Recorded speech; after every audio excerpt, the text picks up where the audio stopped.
And this gift of individuality, which is spectacular, is the bull. That is received from the gods, and it's not by chance that it is rising from water, which are a symbol of life. From the water of life rises individuality for what? In order to be sacrificed back to the whole.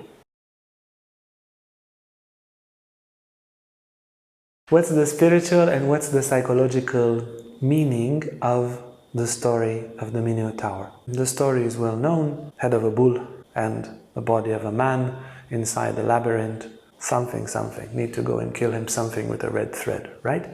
But what's the profound spiritual and psychological meaning? A lot of these Greek stories, they have like a very ad literam, very obvious meaning, but actually they represent a very profound truth. So we'll start with the story and then we will get to its deeper, it's very fascinating, actually, very fascinating spiritual and psychological meaning. The story goes like this. Minos is the king of the island of Crete in Greece. He's a descendant of Zeus, and everything is going very well, trade is going very well, he builds a lot of palaces, he's very rich. Daedalus is his architect, building a beautiful palace, and he wants to gain authority from the gods, to keep everybody in the kingdom like, this is the king, he is approved by the gods. So he prays to Poseidon, the king of the ocean, to bring him a bull, a fantastic, extraordinary bull, which he would later sacrifice to the gods. And Poseidon, fine, he agrees. From the ocean manifests this extraordinarily beautiful and gigantic, never before seen, fantastic bull. King Minos makes his first mistake. Not his last, but his first mistake. He takes the bull and he says, this bull is so fantastic, I bring him to my cows, we breed the cows, we will have an extraordinary offsprings from that. And I offer to Poseidon another bull, this one is nice, and offers that to Poseidon. Now this is breaking the deal. Poseidon basically made a miracle for this king in order to strengthen the connection between the gods and man, and Minos breaks that connection and tries to outsmart the gods. Big mistake. Poseidon gets angry and there are two reactions. One, the bull goes crazy, hitting everyone, very difficult to stop. And two, much worse, the wife of Minos, Pasiphae, falls in love with the bull. Now some of the Greek mythological stories are pretty disgusting, and this is one of the, Oedipus with the mother and then blinding himself and so forth. They have a lot of gruesome stories, but they are describing some difficult, impure parts of human existence, and they describe it in this way. We will see this also has a profound meaning. And she tries to have sex with that bull. The bull doesn't want. So she goes to Daedalus, the architect, and he makes for her a cow, like a statue of a cow, and in it she enters, and then the bull basically has intercourse with her, and she gives birth to this hideous being, the Minotaur. Not only is he hideous, he is also monstrous, and he's causing a lot of havoc, and he is a big sign of humiliation for the king and for the queen, reminding the king his horrible mistake. He disconnected from the gods, and his wife, she disconnected from her human nature, and she went one level lower to the animal nature, and we have this horrible creature there. So the king Minos, he goes to the Oracle of Delphi, which was Google in that time.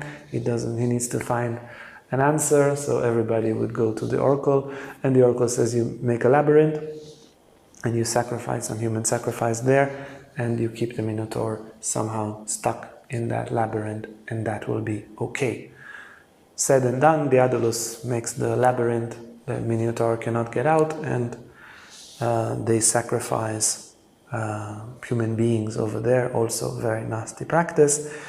He has a war with Athens, and he wins the war, and as a result, the Athenians give him some few men and few women yearly, and then from Athens comes this great hero, Theseus, and Theseus goes with, he's the son of the king of Athens, and he's going to kill the Minotaur, and he gets the help of the daughters of Minos that gives him a red thread. He takes the red thread, he enters the labyrinth, he kills the Minotaur, some of the versions with his bare hands, others he hits him on the sword exactly in the connective point between the head of the bull and the body of man. He hits him here, and therefore he kills him, and then he comes out with the red thread, triumphant. The story is vaster than this, but this is the essential and important elements of the story. Now, what's the deeper meaning? The deeper meaning from the perspective of Eastern spirituality, or rather of universal spirituality, is the following. In order to assert our rule, we somehow receive the gift of individuality from whatever image we have of God. The God, the gods, whatever, Buddha, nature, Allah, call it what you call it. We receive individuality.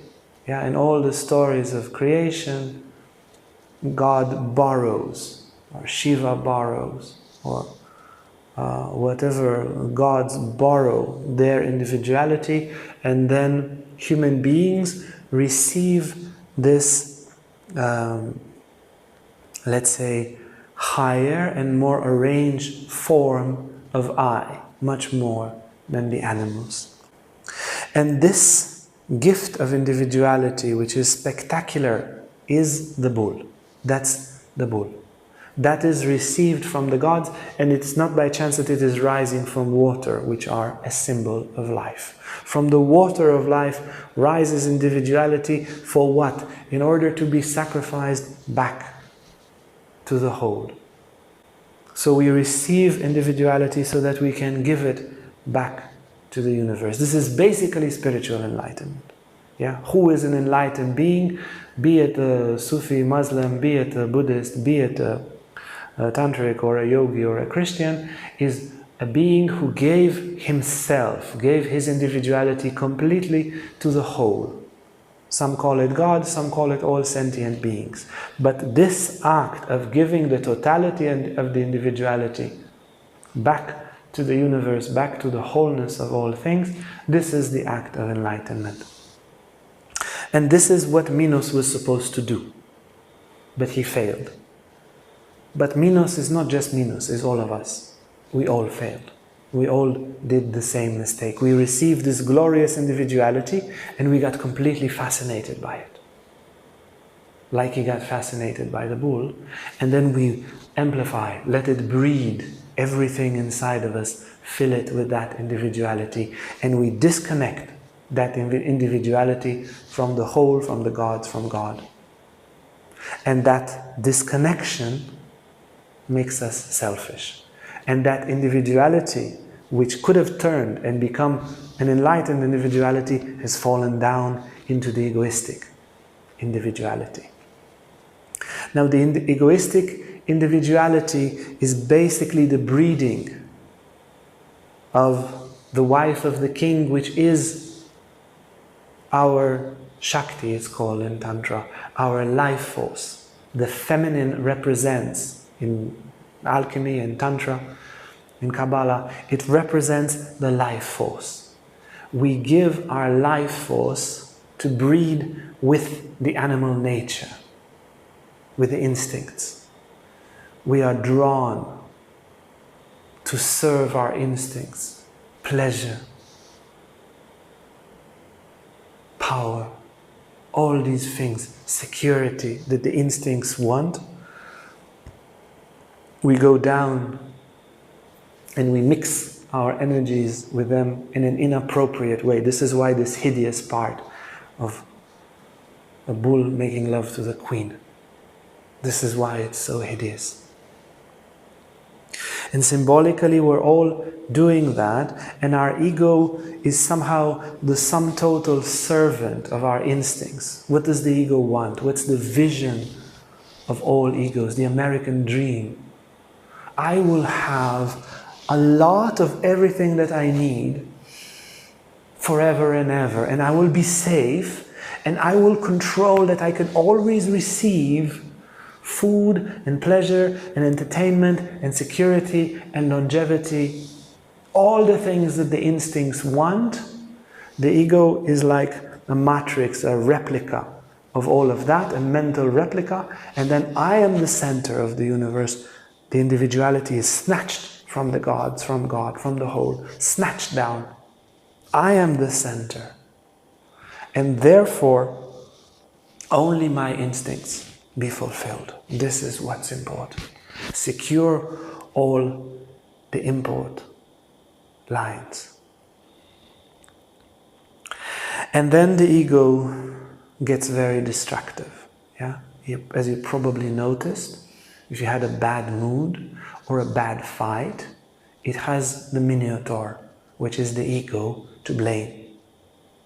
All our suffering, if you read from the Four Noble Truths of Buddha, all our dukkha comes from the ego, from this false sense of individuality that hasn't been sacrificed or given to the whole.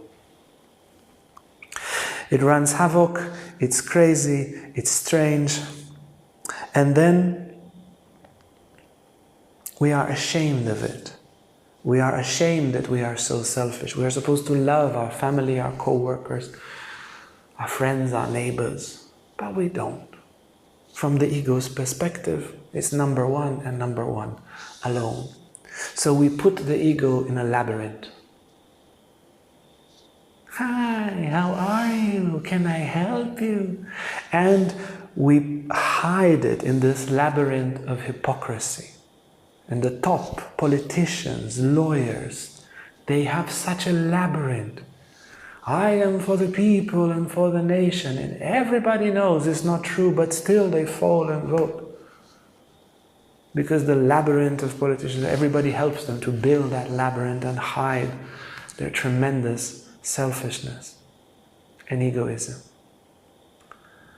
And then this labyrinth is the subconscious, because we are unconscious. There is this subject bias. We are unconscious of how selfish we are. We think we are good people. We all do. But we hold this center of selfishness in that labyrinth. Now, it's not a sad story. It has a happy ending. We have all a hero inside of us, this Theseus. Yeah, that can come and that can dissolve, can enter the labyrinth of the subconscious and dissolve egoism. And how is that done? Through the red thread, which is the continuity of attention. That's why people meditate. That's why Buddhists meditate and yogis meditate, and in ancient Christianity, the Desert Fathers, they would meditate and meditate and meditate, because you need a very sharp consciousness. If you want to go into the labyrinth of your subconscious, find the ego and go out and not lose your mind and not get distracted and not die while you try to do it, you need a very focused mind. You need to know, I thought about this and then that and then this is how I got here. You can trace back your mind, you can trace back. And then while meeting the Minotaur in the labyrinth, you hit him here. You hit the connection between the animal and man. You hit that and you're free. The instincts, they will be subordinated to the higher self that will appear. Or in Buddhism, anatta, the non-self. In yoga and Tantra, Atman. The instincts will subordinate to that. In the Christian tradition, in the Gospel of Thomas, in the 7th verse, Christ says, "Blessed is the lion that is eaten by man, for that lion will become man. But cursed is the man eaten by a lion, because that man will become a lion." The lion is the instincts, and man is the spirit in man. You can eat your instincts. You don't need to suppress them. You eat them, and then the instincts themselves, is a very tantric verse, the instincts themselves become servant of the spirit. Your anger, your hunger, it's all mastered. You can fast, you can have abstinence, you can have continence. You can do all sorts of things harnessing the power of the instincts, becoming extremely powerful as such. But if it's the other way around, if the lion eats the man becomes a lion, we become subordinated to these instincts, like all these rich movie stars, pop stars, that have such a capacity to fulfill their instincts. They became like animals, disgusting. So essentially, the essence of this story is that it can be done, and that we can sacrifice, rather than sacrifice our humanity to the Minotaur, which is happening all the time there, we can sacrifice our ego to the spirit in us and live this glorious life of enlightenment, re-sacrificing the individuality given to us by the whole, by God, sacrificing it back and becoming what its original purpose is there for. If you like this video and want to learn more about Tantra, about yoga, about psychology, emotional healing, lives of saints and the scriptures, then hit the bell, like, subscribe, and you'll never miss an upload. Thank you so much.